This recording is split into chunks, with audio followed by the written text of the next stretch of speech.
রাজনীতি করেছেন, যে বিশেষ করে ৫ আগস্টের যে অভ্যুত্থানে, সেখানে তাদের সঙ্গে আর নাই আপনি, বা আপনার নিজের ব্যক্তিগত স্বার্থের অবস্থানে হয়তো অবস্থানের পরিবর্তন করেছেন, বিএনপির সঙ্গে লিয়াজও করেছেন। আসলে কি বলবেন এই অভিযোগে? না, প্রথম কথা হচ্ছে দেখেন, আমি কিন্তু টক শোতে প্রতিনিয়ত, আমি তো বিএনপির মানে কি বলবেন যে বিএনপির কোনো ওইভাবে প্রতিনিধিত্ব না, বা বিএনপির সাথে আমাদের নির্বাচনী জোটও হয়নি। বিএনপি সহ ৪২টা দল আমরা যারা হাসিনার পতনের দাবিতে ১ বছর না ১.৫ বছর আগে থেকে আনুষ্ঠানিক ঘোষণা দিয়ে এক দফা শুরু করে, আপনি ইউটিউবে সার্চ দেন এক দফার সম্মুখে অনেক বক্তব্য পাবেন, মিছিল পাবেন। এখন হ্যাঁ, সে সময় আবার এই আমাদের এই ছোট ভাই বন্ধুদের অনেকের রাজনৈতিক জন্ম হয় নাই, অনেকে এখন টকশোতে সুন্দর সুন্দর কথা বলছে, টকশোবিদ হিসেবে পরিচিত হচ্ছে, সেটা তাদেরকে ক্যাম্পাসে ওইভাবে চিনে না ২-৪ জনে। এখন তো হচ্ছে আমার সহকর্মীদের সাথে অনেকে আমরা একসাথে রাজনীতি করেছি, পরে আমাদের আলাদা হয়েছে।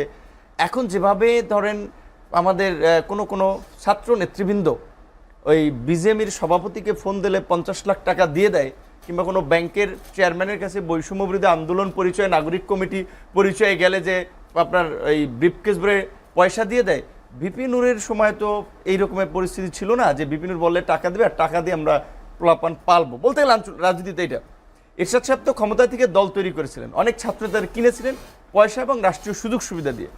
এখনকার আমার সহকর্মীদের অনেকের সক্ষমতা আছে, তারা বিভিন্ন ব্যক্তিকে সুযোগ সুবিধাতে বসাইতে পারেন। ধরেন সিটি কর্পোরেশন উত্তরে, এই উত্তর দক্ষিণ সারা দেশে প্রশাসক বসাইতে পারবেন। তাহলে সে যদি কন্ডিশন দেয় তুমি আমার দল করবা, তুমি আমার রাজনীতি করবা, তোমার আমি প্রশাসক বানাবো, তাহলে সে আমার কাছে কোন দুঃখে আসবে? তাহলে এখন আমরা রাষ্ট্রীয় পাওয়ারে বসে তো দলটা বানাইনি। আজকে যে ৬৪ জেলায়, আমি সব আপনি জানেন না, ৬৪টা জেলায় আজকে গণ অধিকার পরিষদের ব্যানারে এই ফ্যাসিবাদকে নিষিদ্ধ করা এবং গত ১৬ বছরের লুটপাটকারীদের বিচারের দাবিতে স্মারকলিপি দেওয়া হয়েছে। তারপরে বিক্ষোভ হবে জেলায় জেলায়, তারপরে ঢাকায় মহাসমাবেশ করবো। এটা বলতে চাই না, এদের কারণে বললাম যে আমরা তো বিপরীত লাইনে থেকেও যেই হাসিনার বিরুদ্ধে আগে আন্দোলন ছিল ওই লাইনে আমরা আছি। কিন্তু আমি কোশ্চেনটা হচ্ছে আমার, আজকে এই বিপ্লবের দাবিদার ছাত্ররা কেন আপনার ফ্যাসিবাদ নিষিদ্ধে রাজপথে কর্মসূচি নেয়? কিভাবে আওয়ামী লীগ রাস্তায় কর্মসূচি করে? এখন তারা দাবি করছে যে তারা বিপ্লবের ঝান্ডাদারী, অথচ আপনার যারা সহযোগী ছিল, এই যে এতগুলো সংগঠন, এত মানুষ, এখন ধরেন বললে অনেক অখুশি হবে এই আন্দোলনে। এই আপনার এখন তো গোয়েন্দা সংস্থাগুলো কিছুটা সরকারের বা আমাদের অনেক অ্যাক্সেস আছে। ১৯ তারিখ আমি গ্রেপ্তার হয়েছিলাম, অনেকের সাথে রেকর্ড শুনেন, সমন্বয়কদের সাথে কয়েকজনকে আমি চিনি ব্যক্তিগত, তাদের ডেডিকেশন আছে, বাট বাকি অনেককে তো আমরা চিনিও না। ডাকসু ২৮ বছর পরে ডাকসু নির্বাচন, সে যেটা বলল, আমরা তো কারো সমর্থন, অফিসিয়াল সমর্থন নিয়ে আমরা নির্বাচন করে নিই। কোটা সংস্কার আন্দোলন ২০১৮ সাল তো এটা পয়দা করেছিলাম আমরা, না হলে আজকে তুমি তো এই যে পরিপত্র ১৮ সালের পরিপত্র পুনঃবহালের দাবিতে আন্দোলন হয়েছে, এই আন্দোলনের সূত্রপাতটাও এই আমাদের নেতাকর্মীরা করে দিয়েছে। বলে আমরা চিন্তা করলাম এটা ব্রডার স্কেলে নেওয়ার জন্য সবার সম্পৃক্ততা দরকার, নন পলিটিক্যাল ব্যানার ক্রিয়েট করা দরকার। তো কাজেই আমার কাছে বলছে যে এখন অনেকে নাই কেন, আমি তো তাদের সুবিধা দিতে পারি নাই।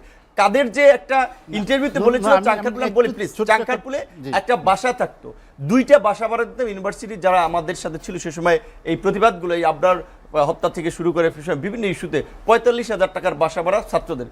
এখন তো ছাত্র কোনো নেতৃবৃন্দ তো আপনার এখন তো দেখা যায় ৫০-৬০ লাখ টাকার গাড়ি নিয়ে বেড়াচ্ছে, তার কোনো সরকারি দায়িত্ব নাই, কোনো ইয়ে নাই, সে সরকারি গাড়ি ব্যবহার করে বেড়াচ্ছে। পত্রিকা নিউজ হয়েছে না উপদেষ্টাদের গাড়ি ব্যবহার নিয়ে? তো আমি বলছি এটা আসলে মানুষের যে একটা হোপ ক্রিয়েট হয়েছিল, মানুষ একটা নতুন কিছু দেখতে চেয়েছিল। তো এই ছাত্র নেতৃবৃন্দ কিংবা এই আন্দোলনের যারা লিডার দাবি করে, তারা কি নতুন দিতে পেরেছে? তাদের চাল চলন কর্মকাণ্ডে জাতিকে নতুন কোনো আদর্শ দিক নির্দেশনা দিতে পেরেছে? পুরানো পথেই তো হারছে, সরকারে থাকো, টাকা বানানো, গ্রেপ্তার করা হলো। ডিবি শেষ পত্র পত্রিকা শেষ সময় বলেছে না ছাত্ররা নতুন দল করছে দেখি কি এত আলোচনা হচ্ছে তাদের? না আমরা ছাত্ররা, আমি বলছি দল আরো 10টা হওয়া দরকার। বিকজ এখন তো আওয়ামী লীগের মতো একটা শক্তিশালী প্রতিদ্বন্দ্বী দল মাঠে নাই। আওয়ামী লীগের যারা সহযোগী ছিল, ধরেন জাতীয় পার্টি, আরো এই অন্যান্য গ্রুপ নাই। এই ভ্যাকুয়ামটা ফিল আপ করার জন্য অনেক দল প্রয়োজন। আমরা তো চাই যে প্রতিযোগিতার মধ্যে দিয়ে গড়ে উঠুক। যেমন ধরেন আমাদের দলটা ছোট হতে পারে, আজকে 64 জেলার স্মারকলিপি দিলাম। বিএনপির বাইরে আর জামাতের বাইরে কয়টা দলের আছে 64 জেলার এই কার্যক্রমের সক্ষমতা? অতীতে যারা হয়েছে ওই পথেই কিন্তু যাবে। আমরা চাই না আমাদের নতুন প্রজন্ম ওই দিকে হাঁটুক। আপনাকে আপনি শুনলেন যে আন্দোলন সংগ্রাম করে মানুষের মধ্য থেকে গড়ে ওঠা দল, যেটি সরকারের সুযোগ সুবিধা নিয়ে কিংস পার্টি হওয়ার প্রয়োজন নেই, যেটা না, উনি একটু আগে বললেন যে আসলে ছাত্ররা প্রত্যেকটা যে যে দাবি করেছে সবগুলোতেই ব্যর্থ। আসলে যদি কিংস পার্টি হইতো বা আমাদের যদি আসলে এতই পাওয়ার হতো, আমরা তো চুপ্পুকে একদিনেই অপসারণ করতে পারতাম, আবার আমরা তো চাইলে ঘোষণাপত্র দিয়ে দিতে পারতাম। অন্যান্য যে যে কথাগুলো বলেছে এই পারবেন জায়গাগুলো না তো তো, পারবেন না। আমরা আসলে ছাত্র বা নাগরিকের জায়গা থেকে আমরা চেয়েছি যে একটা সৌহার্দ্যপূর্ণ রাজনীতি এত রাজনৈতিক সোজা। পরিবেশ থাকুক।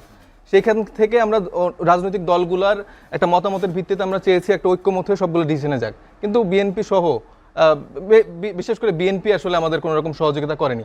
মুখে তাদের এক, ভিতরে মানে ঘোষণাপত্র সব বিষয়ে আমাদের সাথে দ্বিমত পোষণ করেছে।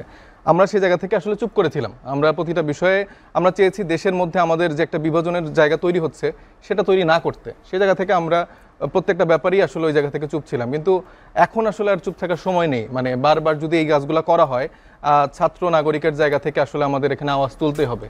যে কোনো মানে বাংলাদেশের বিপক্ষে যায় এবং এই আন্দোলনের বিপক্ষে যায়, এই অভ্যুত্থানের আন্দোলনের স্টেকের জায়গা থেকে যদি এটাই বিপক্ষে যায় না কেন, আমরা সেটার বিরোধিতা করব। এবং আরো অনেকগুলো ইস্যু চলে এসছে, আসলে একটু লম্বা সময় কথা বলতে পারলে ভালো হতো। আমাদের বড় ভাই বললেন প্রিভিয়াস টাইমে আপনাদের যে শাসনামলগুলো ছিল কতটা মানে জনবান্ধব ছিল বা আপনারা কি করতে পেরেছেন সেটা কিন্তু জনগণ দেখেছে, এবং তার প্রতিফলনের জন্য কিন্তু ফ্যাসিস্ট হাসিনার আবার ক্ষমতায় আসতে পেরেছে। আপনাদের জায়গাটা যদি আসলে এরকম ভালো থাকতো তাহলে কিন্তু নতুন করে আরেকটা এই ফ্যাসিস্টের হওয়ার সুযোগ থাকতো না। আপনি মনে হয় সফল মানে বুঝেছেন আজীবন। কি নেই এতে? এই চাকচিক্য ডিজিটাল বাংলাদেশের চাকচিক্যর বয়ান এর আগে আমরা দেখেছি। আপনি পাঁচটা সম্পৃক্ততা রেখে আমাদের দফা দিয়ে তারপর আমরা রাজনীতি করার চেষ্টা করছি। আপনারা যারা বসছেন রাজনীতিবিদরা আছেন তারা মানুষের পালস বোঝেন না দেখে আসলে জনগণের থেকে দূরে সরে গেছেন, এবং এই জন্য 17 বছর ধরে আপনারা এর বাইরেই রয়ে গেছেন। এই জায়গাটা বুঝেন, তারুণ্যের জায়গাটা বুঝেন, তাহলে আমার মনে হয় যে নতুন বাংলাদেশ আমরা সবাই মিলে একসাথে করতে পারবো। আর না হলে হাসিনা এরকম 6 মাস পর পর করে একদিন পট করে চলে আসবে, তারপর আপনাদের কি অবস্থা হবে সেটাও দেখবেন। সেই জায়গা থেকে এখন সময় ঐক্যমতের ভিত্তিতে, কারণ রাজনীতিতে, কারণ এই অভ্যুত্থানের সামনে থেকে আমরাই রাজনীতি করেছি। মাঠে ছাত্র আন্দোলনের ব্যানারে প্রত্যেকটা দল রাস্তায় নেমেছিল, আপনাদের সমর্থন ছিল, সেটা নিয়ে আমাদের কোনো দ্বিমত নেই। কিন্তু আপনারা এখন যেভাবে দুঃখজনক, আপনার তো না এই কথাগুলি খুব আপত্তিকর। মানে আংশিক জেনে কথা বললে হয় কি ভুল হয়। এদেশে বহুদলীয় গণতন্ত্র কারা প্রতিষ্ঠিত করেছে? বিএনপি করেছে। বাকশালে এর আগেও হয়েছিল, শেখ মুজিবুর রহমান নিজে করেছিলেন আওয়ামী লীগ ক্ষমতায় এসে। সংসদীয় পদ্ধতির সরকার কে করেছে? 92-তে বিএনপি ক্ষমতায় এসে করেছে। তত্ত্বাবধায়ক সরকার সংবিধানে প্রতিষ্ঠিত করে সেই তত্ত্বাবধায়ক সরকারের কাছে ক্ষমতা হস্তান্তর করে বাইরে এসে নির্বাচন করে বিরোধী দল কে হয়েছে? বিএনপি হয়েছে। এই আওয়ামী লীগের 15 সংশোধনীর মাধ্যমে তত্ত্বাবধায়ক সরকার বাতিল করে 17 বছর যখন ক্ষমতায় থেকেছে, তার মধ্যে বিরুদ্ধে রাজনৈতিক আন্দোলন কে করেছে? বিএনপি করেছে। বিএনপি করেছে। আমরা এও বলি যে এই যে বিএনপিকে যে অভিজ্ঞতা এবং বিএনপি যে সবচেয়ে জনপ্রিয় রাজনৈতিক দল, তাকে কথা বলতে হয় পারিপার্শ্বিকতা, বাস্তবতা এবং রাজনৈতিক পরিণতি, গ্লোবাল ভিলেজের বাংলাদেশের স্বার্থ বিবেচনা করে কথা বলতে হয়। এটা আবেগের কথা না। উন্ডা যারা আছেন আমি তাদের রাজনীতি করাটাকে স্বাগত জানাই, কিন্তু উন্ডা যখন রাজনীতির প্রতি অনীহা দেখান, অন্য রাজনৈতিক দলকে ফ্যাসিবাদী হিসেবে ট্রিট করতে চান আওয়ামী লীগের মতো, এটা এক ধরনের রাজনৈতিক দেউলিয়ত্ব, জ্ঞানের দেউলিয়ত্ব। সেটা নিয়ে রাজনীতি করা যাবে না। আরো বিচক্ষণ হতে হবে, আরো প্রজ্ঞাবান হতে হবে। 31 দফা বাস্তবায়ন হবে না কেন? এটা অঙ্গীকার। আর 31 দফা জনরায়ের ভিত্তিতে ক্ষমতা গিয়ে বাস্তবায়ন করতে চাই, যদি সেটা না করতে পারি তারও পরিণতি আছে এবং তার বিচারও জনগণ করবে। বাস্তবায়ন করতে পারবো না উনি বলার কে, আর উনি ভাবার কে? আর উনি ভাবলে জনগণ ভাবে। এভাবে দেশ বিনির্মাণে অবদান রেখেছি, আমরা কথা রাখবো না। আমরা কথা রাখবো না, উনি ভাবছেন। আমার বক্তব্যটা হচ্ছে আমরা মাঠে থেকে রাজনীতির জায়গা থেকে আন্দোলন করেছি। শুনেন, আপনাদের রাস্তায় আমার ভাই, আপনাদের নাগরিক কমিটির একটা পার্টি, এত বড় পার্টি এবি পার্টি, তার ছিলেন সম্পাদক, তিনি এসে হলেন নাগরিক কমিটির আহ্বায়ক, আর জাতি হয়ে গেল তার সাথে সব একমত। নেতা কত বড় বুঝেন, অভিজ্ঞতা কত বড় বোঝেন, ত্যাগ বোঝেন। গুম হলাম, আনাথা স্কিলিং হলাম।